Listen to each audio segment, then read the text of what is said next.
Jake, thanks for joining us, mate. First of all, you had a little trip away with, I don't know, it was like going away with a fun uncle or something like that. And Davey Warner, you took off to Dubai and got away from it a bit. How was that experience for you? Yeah, it was. I think I got more out of the experience than he did. He had to go over there to get his like golden visa and do some medical stuff and all that stuff. So that's why he went over there. And then me and Stubbsy just played golf the whole time. Played 27 holes a day, and it was great. And we were living life. Those sort of breaks definitely needed for how much time you Mm. spend over here. Um, yeah, and then obviously Davey's driving around in the Ferrari, as per usual. So that was good to get a little ride in that.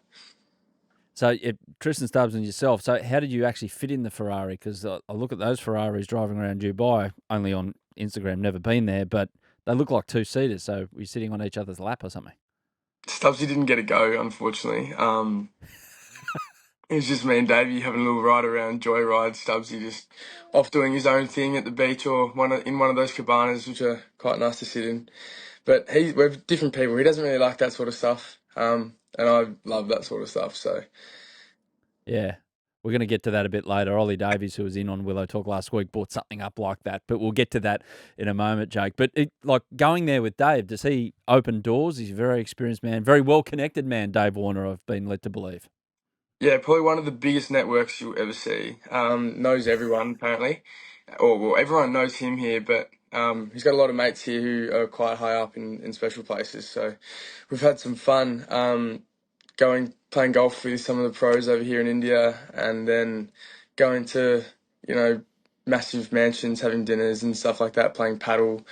Yeah, it's a completely different lifestyle over here than sitting in South Australia with a house next to the airport and the house is shaking around every time a plane goes over it, which is what I have. So, but yeah, it's been an unbelievable experience with him so far.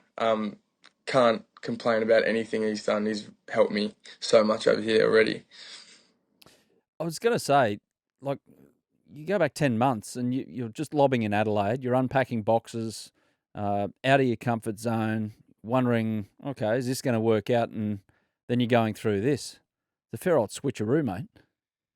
Yeah, I haven't even had time to sort of reflect on it. It's just happened all so quick. Yeah, as you said, out of my comfort zone, going to South Australia. I do like the big city sort of lifestyle. And then going to South Australia, living in Adelaide, sort of feels like a massive country town.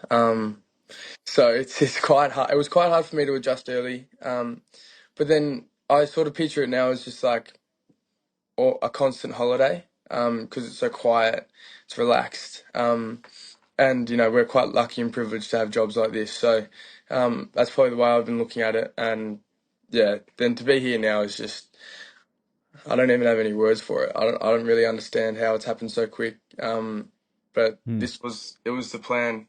When I spoke to Jason Gillespie on coming over, it was just to this is what I want to do. These are my future goals. And then yeah, for it to happen so quick, or the start of it to happen so quick, it's been quite nice. Yeah, take us through actually getting over there. So obviously Ricky Ponting is involved in Delhi Capitals. Dave Warner's there. So these guys see you during the summer. They like over there in India. I dare say they would have missed that innings that you played for South Australia where you smacked 100 off. It seemed like 12 balls or whatever it was. So it's not on their radar, but it's very much on the radar of the guys who are involved there. What were the initial discussions that got you to the IPL in the first place? How does that pan out? Yeah, so it was a pretty good sequence. I'd say it was Christmas Day, and I got a text from Davey Warner. First ever text he sent me was just, "Hey mate, Dave here. Do you want to come play in the IL T20 for Dubai Capitals?" Um, because the Renegades weren't making the finals, I was available for 5 games. I was like, "Yeah, why not? Good experience. First franchise outside of Australia." And then I did all right over there, and then obviously the same franchise owners own that. So when there was a chance to get a replacement player, Punter sent me a message as I just got off the flight in Tasmania for our last Shield game of the season, and he would have sent it to me at 6:25, and I would have said yes, it's 6:26. So What it was took you quite, so long? yeah, yeah, not much to think about there. So I jumped at it quite quickly. Yeah. I mean, do you remember what else you got for Christmas apart from that text message from Dave Warner? Or is that the only thing that stands out? We had to fly to Perth that day, so that was great. We always get that. We always get that schedule. The Renegades. We got to go to Perth on Christmas Day at a 5 o'clock flight or something like that. So they don't really look after us, Crusoe, but that's fine. We'll try and get that removed next year. But no, what else did I get for Christmas that day? Oh, I remember I got like this nice hat because Mum doesn't really know what to buy me because, as Finchy says, Yeah. whenever I want something, I sort of just try and get it myself. So my family don't really have any ideas, so they try and get me like obscure things. Yeah. Because oh yeah, Mum also got me like um a laser like laser hair removal thing because I shave my Okay. legs all the Thanks, time. mate. So yeah, that Yeah. works. I was very happy with that. I'm glad you just kept it the legs there. Yeah. So you got the hair removal, you got the hat, and you got a life changing experience where you're never going to look back from on Christmas 2023. So congratulations, Jack. I'm really happy for you. Thank you. Best Christmas ever. um, so the IPL, what hit you between the eyes when you got over there? Because they gave you a bit of time. It wasn't like first game, oh, we'll throw this kid in. So what did you pick up from not only the atmosphere and the environment, which Hads has gone into great detail here on Willow Talk in past episodes, but the knowledge and soaking it in from the guys around you? Yeah.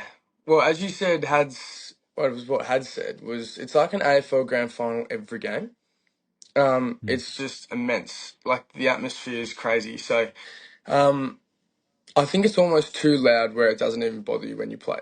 That's sort of how it is. Like when I think I get more nervous playing a Shield game when there's 200 people there instead of playing an IPL game when there's I don't know 75,000 there in Ahmedabad. But just like the knowledge and like learning off Rishad Pan, I've spent a bit of time with him, and he's one of those guys who like always comes up to you, always has time for you. If you need him, he's on call 24/7. Um, but yeah, his knowledge about the game is unmatched. Well, you've also got Davey who's there as well, and Punter. So we've got a hell of a Mm. lineup, and Surav Ganguly as well. So we're loaded Oh, up. wow. Okay. Yeah. Yeah. We've loaded up. So yeah, just sort of picking the brains off those blokes, just unbelievable. Uh, Surav Ganguly, for someone of my vintage, it just screams trying to get under the skin of Steve Waugh, and Steve Waugh trying to replicate it before your time, mate. But I don't know if you've had a yak to him about his relationship with Aussie cricketers too much. Uh, well, I haven't really talked to him that much, so that's probably the answer that you got for you. Who Yeah. doesn't really like Aussie cricketers that much? Which I'm is sure he's liking upsetting. you. What? There's 4 or 5 Aussies in our squad before Mitchy Marsh left. Yeah. But nah, he's good. He always comes up to me and says g'day and things like that. So Yeah. I'm sure he's okay with you when you're going along at a rate of knots, which you have at the moment. As we sit here right now, your numbers 259 runs, strike rate of 233, if you don't mind. The 84 you scored against Mumbai was on track for the fastest IPL ton. Was your brain, where was your brain engaged at that moment? Was it? Or were you just in this kind of, I don't know, free way of free thought? yeah, probably just having a clear mind. I didn't even sort of think about the 100. That's what a lot of players said to me over here, and like admin stuff. They're like, "Oh, you missed out on like the 100," and I was like, "Yeah, Hmm. but if I hit a six, you guys aren't saying anything. Like, you know what I mean? And if I hit a six, it's better for the team. So, and I personally, that ball should have been hit for six. The one that I got out on, it was a half tracker wrong. So that was the ball that deserved to be hit for six most out in that innings. So I was quite upset with myself. But no, when you're in that sort of flow state and it's just purely the ball looks massive and you sort of know where they're going to bowl it before they bowl it. That's just like you want to try and get in that period every single time when you bat, but it rarely happens. And when you do get in that sort of zone, you got to make it count. Hmm. And you have. It's fair to say so far. What's Ricky said though? I mean, coaching the IPL seems like a great gig because there's a bit of pressure from the owners, but a guy of Ricky's standing can really imprint what he wants from his players. What's he tried to hand over to you? He hasn't had a whole heap for me in terms of the technical side. Um, a little bit with like the timing of my hips and sort of when they move and things like that. Um, but what he said to me that's really stuck with me is you hit the ball. Well, I hit the ball a lot further when I swing at 80% instead of 100%. Which because he's just like you just have to find the middle and it will just go. It will go for six. And I was like, Mm. okay, well that's good because when I swing harder, my head sort of moves. And I did look at the footage throughout all the recent like games I've been playing, apart from the IPL. And he's right. When I do swing quite hard, it's just like my head's moving as I'm trying to hit the ball. So just like someone who can pick up those little things like that, and like you're not even probably going to notice it. Mm.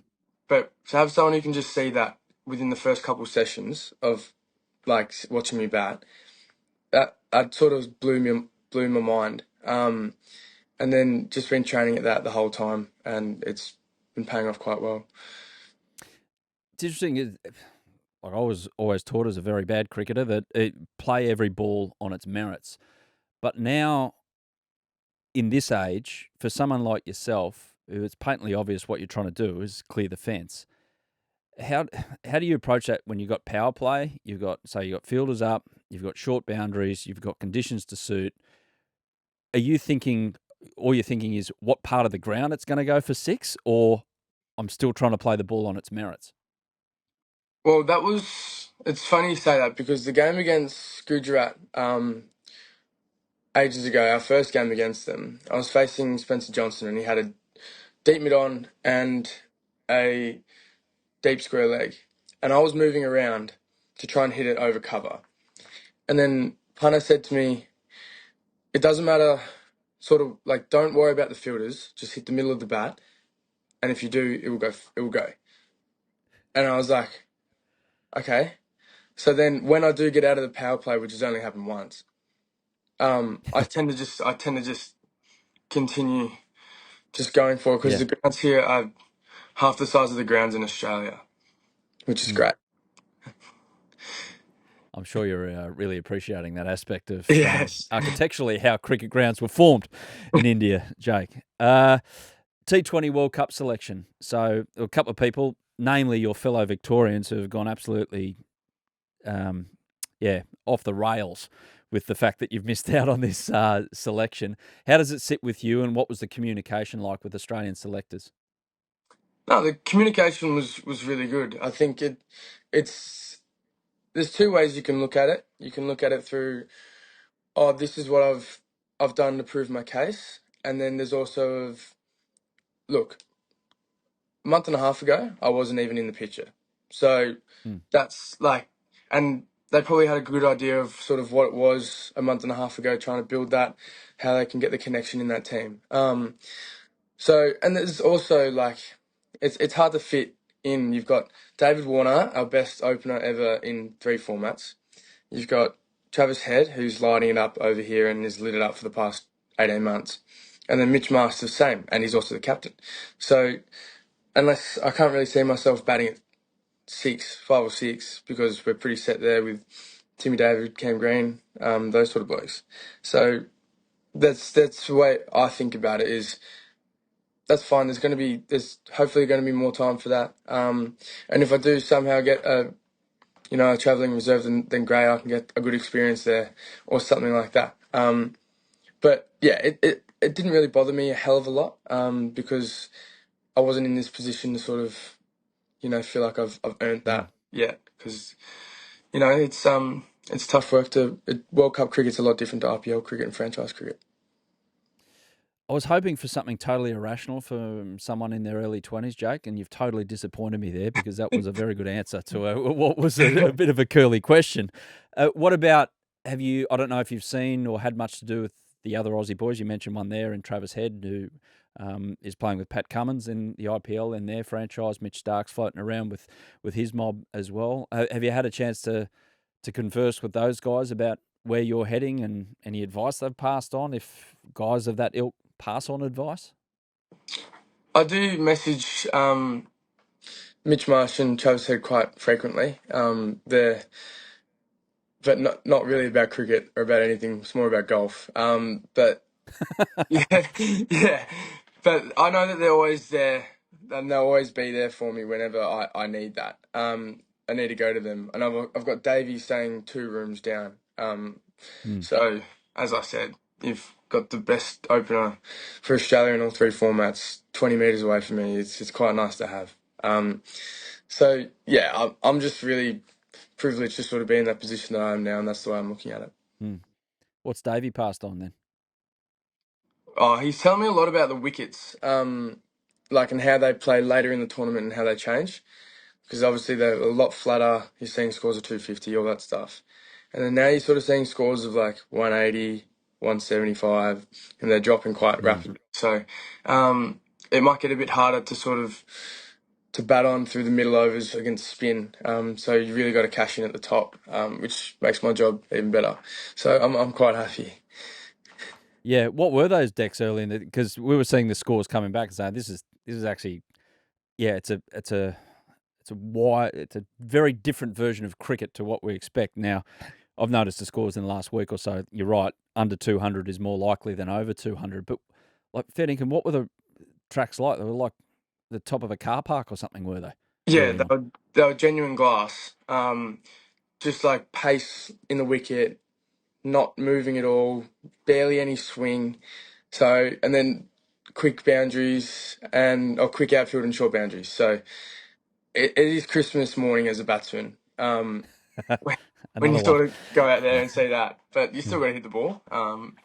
Granted, but you get off a lot easier when you miss hit it. Fair enough. Jake, hang there. We're going to take a little bit of a spell. Going to come back with your nickname, a bit about playing for the Sackers, and also we want you to clear a few things up, namely something that Ollie said last week. So hang five. Here with Jake Fraser-McGurk on Willow Talk. So, Rooster, who gave it to you? Nickname? Great nickname, by the way. Yeah, okay, so when I was probably 13, I was on a pre-season cricket camp for the Richmond Tigers, which were my premier club in Melbourne.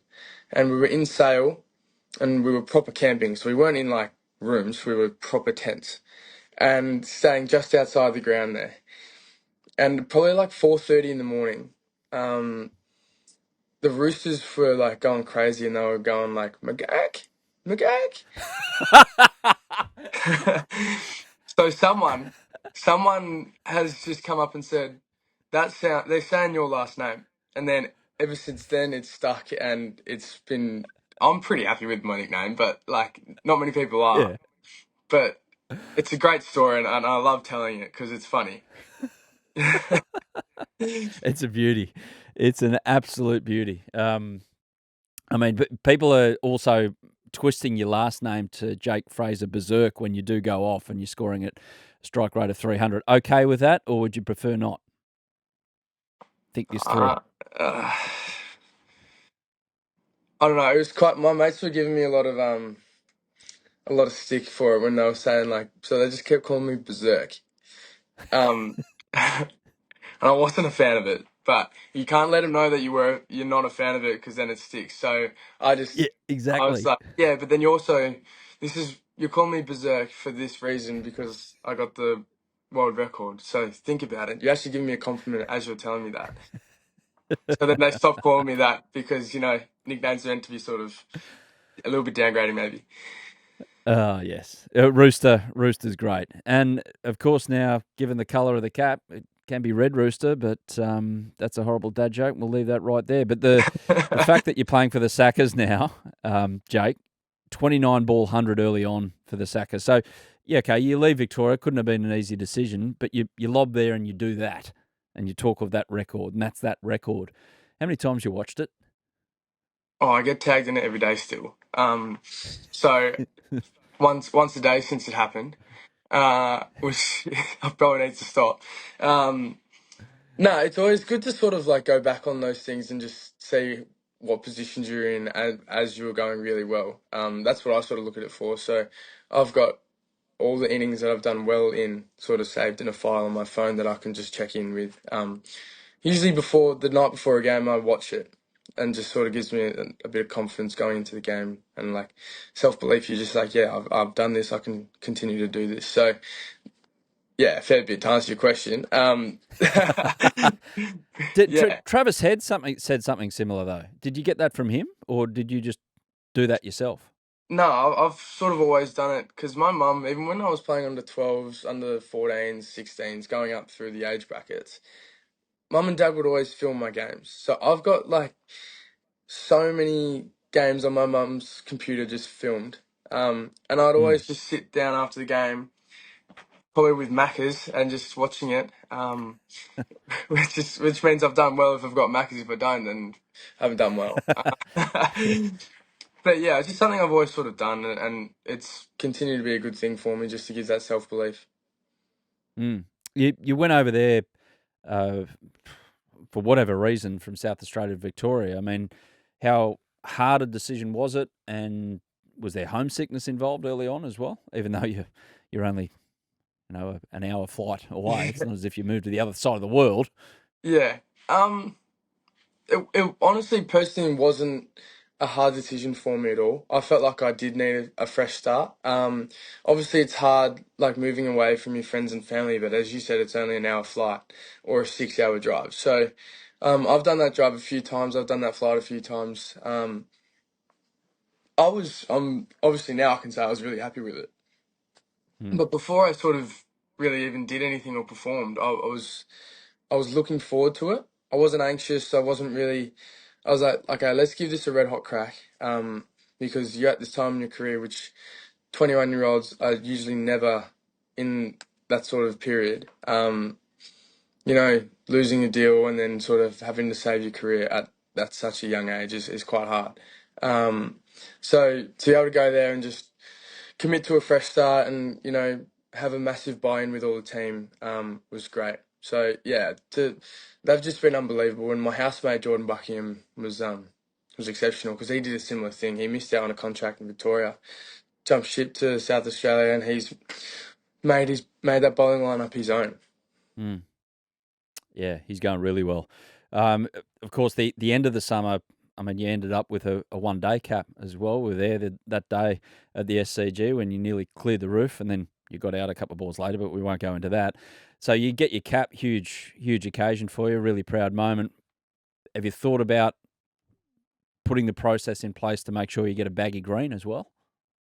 Yeah, it's definitely something I'm working towards. And I can play long form cricket because I've got my maiden 100 this year against Victoria, which was my favourite innings ever. Because we were 4 for 16, someone had to come in and do something. So that was, I know I can do it on dicey wickets and things like that. It's just really applying sort of that different mental awareness of time of the game. So instead of just seeing the ball and hitting it, you got to know sort of what does the team need from me at this moment, and what can I do to be impactful at this current time, but then also what's the situation of the game? Is there a tea break coming up? Is there lunch breaks? Because I'm known for getting out just before lunch breaks or tea breaks, and like the boys they hate it because there's a new batsman in, and then he's got tea Mm. there. So yeah, I know that I've got the self belief in myself that I could try and play even just like shield cricket. I can succeed in that, and then if that goes on to the baggy green, then that sorts itself out. But at the moment, it's just game by game. Nicely put. Okay, last of all, Willow Talk, which I'm sure you listen to on those drives from Adelaide to Melbourne. Just have it on repeat. 6 hours of cricket podcast. How else can you just whiz the time by? So a couple of things have been said about you by a couple of our guests. Aaron Finch reckons you've got a new diamond earring that may or may not be fake. Can you clear this up? Well, I don't have him in at the moment, No. but I haven't worn them for a couple of weeks now, so Finchie must have got that quite early in the tournament. They are real. I do also have Mm. two sets of them. One big one small Whoa. one. But yeah, my cricket coach back home always gives me a bit of stick about it as well. He thinks they're not real. Um, but he knows that I'm going to bite at that, so that's why he says it. So always bite at it, and it does get under my skin a little bit. Yeah, I can notice you're holding yourself back here. Yeah. Yeah, I'll calm myself down.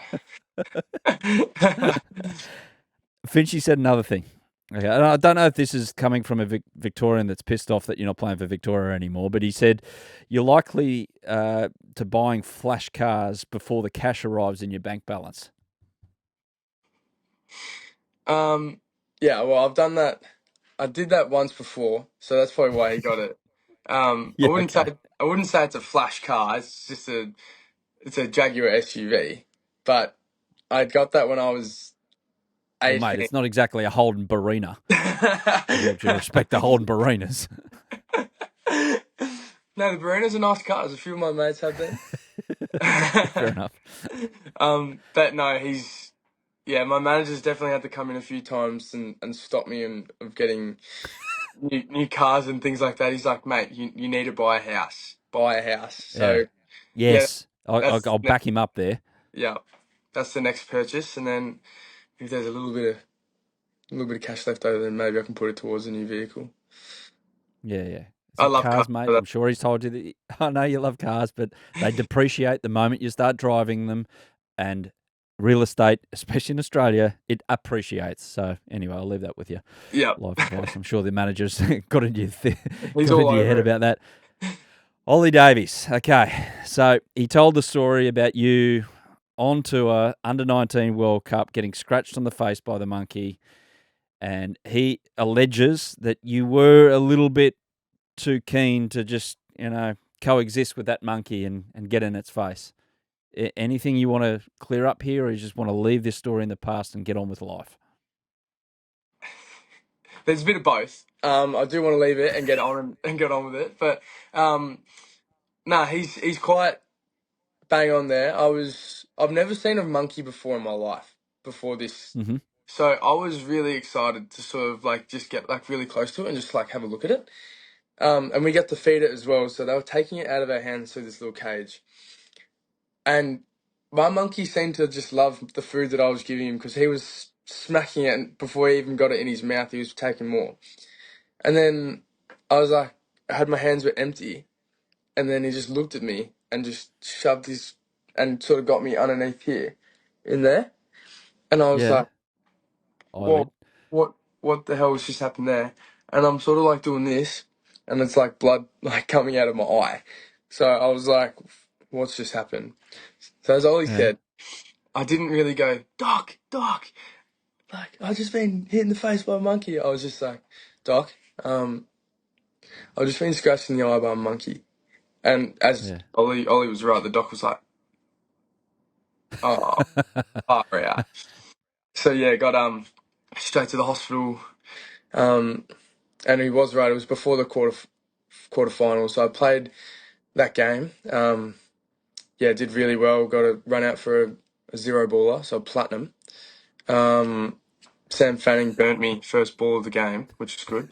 He blocked one straight to the bowler. The bowler let it go, and he was like, no. So I turned back around, and then I go back around, and he's next to me. So I got run out by 3/4 of a wicket, and just kept Shout running out to to the Sam. flight. Yeah, thanks, fan. Thanks, fan.